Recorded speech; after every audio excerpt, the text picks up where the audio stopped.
Two Boeing Dreamliner 787-8s, which are only 10 years old, are going to be pulled apart for spare parts.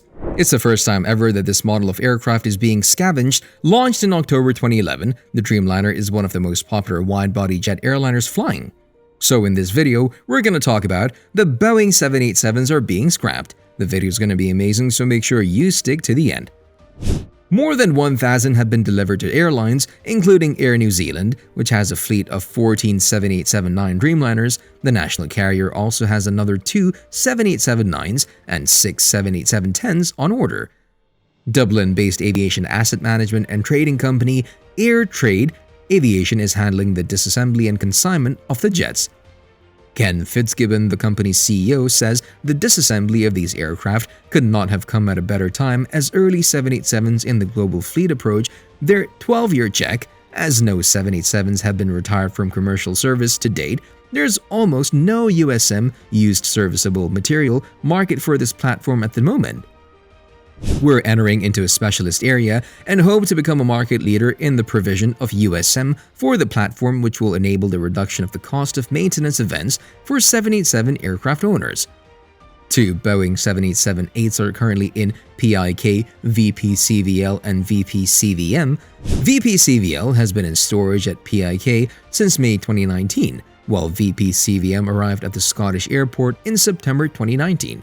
Understandably, there has been huge interest in these aircraft, added Stephen Trowell, hangar manager for the Air Trade Aviation. According to Trowell's estimates, it'll take around 3 months to disassemble the aircraft.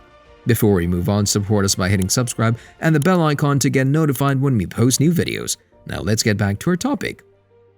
We have, of course, already inducted Boeing and Airbus widebodies for disassembly and are no stranger to disassembling new technology. Aircraft having previously been involved in the first A380 aircraft to be retired and one of the first companies to disassemble this CFM56-7BE engine, concluded Lee Carey, the Vice President of Asset Management at the Irish Asset Manager.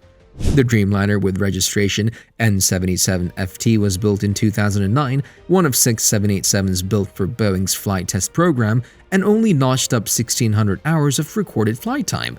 Yet that was one of the test aircraft Boeing had effectively written off due to the vast amount of work required to make them airworthy. Parts of those first test aircraft were assembled using temporary fasteners. Mechanics were improvising as they worked out of sequence, awaiting the delivery of components and often having to disassemble work already completed to overcome design problems. In mid-2016, Boeing abandoned the hope of selling Dreamliners number 4 and number 5, writing off both aircraft as a development expense at a cost of $1.2 billion $1.8 Australian billion. Some parts of Dreamliner number 5 were recycled and others ended up in archival displays commemorating the evolution of the Dreamliner. Norwegian grounded its 787 fleets at the start of the pandemic before deciding to exit the long-haul market altogether. Norse Atlantic, which operates a similar business model to Norwegian, agreed to lease Norwegian's fleet of 787-9 aircraft, but the 8 variant was left to languish at Glasgow Prestwick Airport. Rather than attempting to move the 2 aircraft to their specialist facility in Knock, Air Trade will attempt to dismantle the aircraft in situ in Scotland. Air Trade has already been involved in other new technology powered-out work, including the first Airbus A380 aircraft to be retired and one of the early CFM56-7BE engine disassemblies. To date, no airline has yet to announce the retirement of a commercial Boeing 787. The oldest passenger Dreamliner is still in service with All Nippon Airways. The aircraft, registered as JA801A, was delivered to the airline in October 2011 and, according to data from FlightRadar24.com, has operated to Qingdao, TAO, Taipei, TPE, and Hong Kong, HKG, in the past few days. It remains to be seen which aircraft will be the first to disassembled, but one thing is for sure, the work will be carried out by Air Trade. 10 years of service is not a particularly long life for a passenger jet.